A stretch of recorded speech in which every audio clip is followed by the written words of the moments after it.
Today we're going to take a look at the area of rectangles and squares. You've probably studied area before, but in this lesson we'll look at some more unique problems. We can find the area of any rectangle by multiplying the length of its base by its height. And since a square is just a rectangle with 4 equal sides, we could use the same formula to find the area of a square. But the base and the height of a square have the same side length.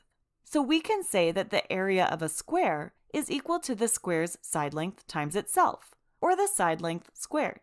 Let's dig into some examples that focus on these two formulas. Which of these two figures has a greater area? These figures look extremely similar, but if we look closely, we can see that the figure on the left is a rectangle because its sides are not the same length, and the figure on the right is a square because its sides are the same length. We can find the area of a rectangle by multiplying its base times its height. So its area is 25 times 23, or 575 square inches.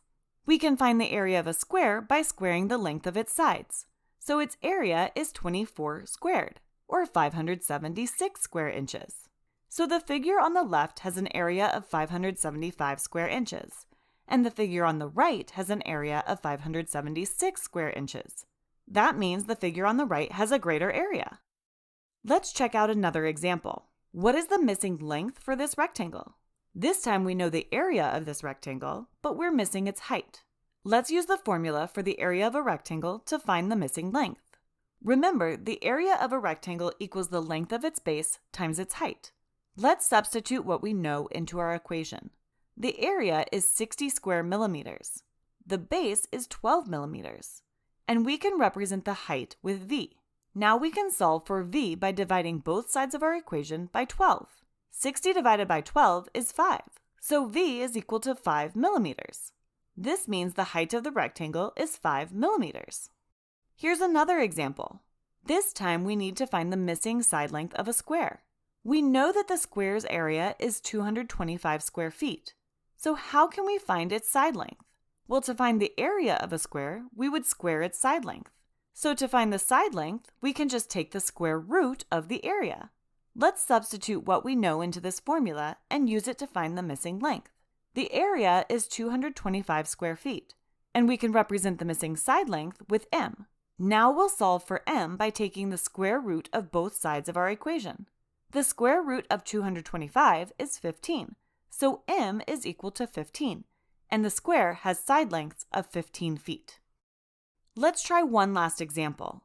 We want to find the area of this rectangle. But wait a second, the side lengths are variable expressions. That's okay.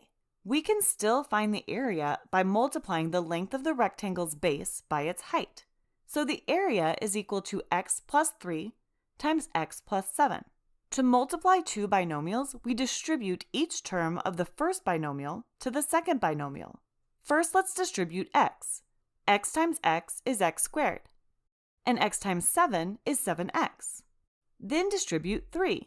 3 times x is 3x, and 3 times 7 is 21. Finally, we'll combine our like terms to simplify our answer. 7x plus 3x is 10x.